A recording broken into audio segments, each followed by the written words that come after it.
मैं इस कौम का और अली के दरबार का एक बहुत हकीर नौकर हूं और खतीब का काम यह होता है कि कौम को सुला ना दे, सोए हुए लोगों को बेदार कर दे। जब दुश्मन समझ चुका है तुम्हारी ताकत को, तो अब वो चाहेगा कि तुम्हारी ताकत को कैसे कमजोर किया जाए। तो क्या करेगा? तुम्हारे बीच में अपने एजेंट को राइज करेगा। समझ गए ना? एक यारी मक्कारी।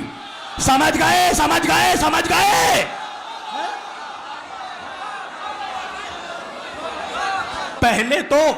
पहले तो मुनाफिकों से मुनाजरा किया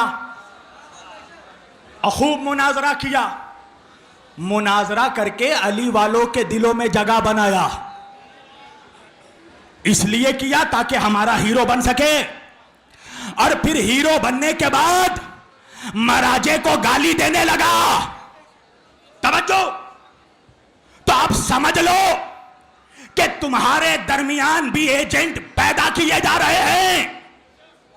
ये जितने नाम नेहाद मलंगी बनते हैं ना, ये जितने मलंग हैं, जब शहजादी जैनब के रोजे पर हमला हो रहा था तो ये सारे मलंग पलंग के नीचे छुपे हुए थे।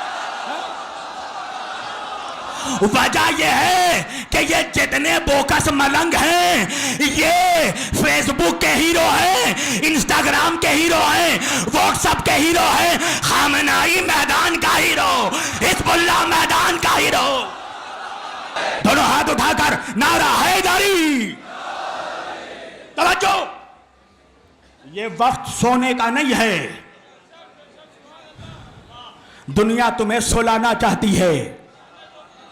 ये वक्त है जागने का। तुम्हें पता भी नहीं तुम्हारे खिलाफ क्या साजिश हो रही है। ये ईरान के सदर का हेलीकॉप्टर क्रैश होना, ये कोई हादसा नहीं हो सकता, कोई मामूली बात नहीं है। वो सदर है। दुश्मन एक पैगाम देना चाहता है, तुम्हें डराना चाहता है कि जब हम तुम्हारे सदर को मार सकते हैं तो किसी को भी मार सकते हैं। तवज्जो। तो तुम्हें समझना है कि हक कहां पर है। कुछ मनहूस मुझे कहते हैं शब्बीर वारसी को ईरान से बड़े पैसे मिलते हैं।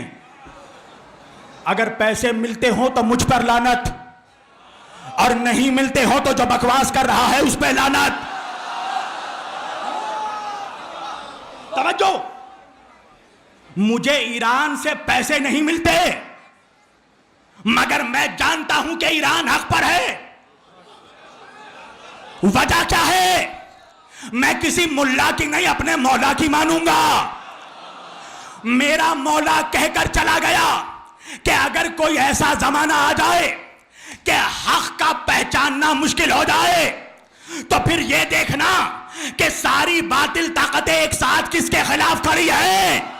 तो जब मैंने देखा तो सारी बातिल ताकतें अमेरिका ईरान के खिलाफ, इजराइल ईरान के खिलाफ, बरतानिया ईरान के खिलाफ। अब भी मुश्किल है कि हक पर कौन है। अब भी पहचानना मुश्किल है। वो तुम्हारा लीडर, बस आखिरी बात, जिसके रोब से दुनिया की पावरफुल हस्तियां कांपती हैं।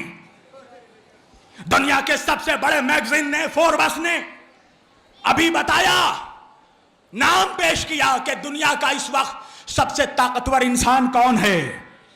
किसका नाम दिया? मुझे मालूम है हर किसी की जुबान से नहीं निकल पाएगा।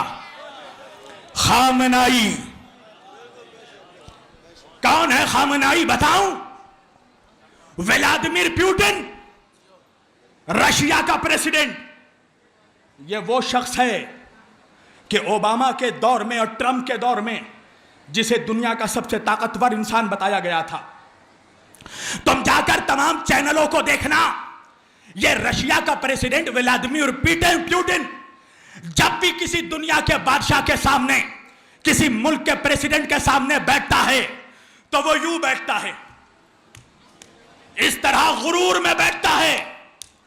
ट्रंप के सामने बैठा तो ऐसे बैठा, सऊदी के शाह के सामने बैठा तो ऐसे बैठा, मगर दुनिया ने देखा कि वही व्लादिमीर पुतिन जब खामनाई के सामने बैठा तो ऐसे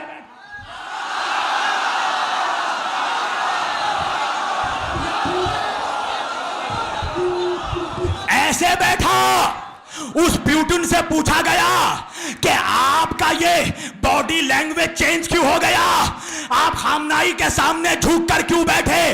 तो व्लादिमीर पुतिन ने जवाब दिया, वजह यह है कि मैंने जीसस क्राइस्ट ईसा अलैहिस्सलाम के बारे में सिर्फ बाइबल में पढ़ा था, मगर जब मैंने खामनाई को देखा तो ऐसा लगा जैसे ईसा की जियारत कर रहा।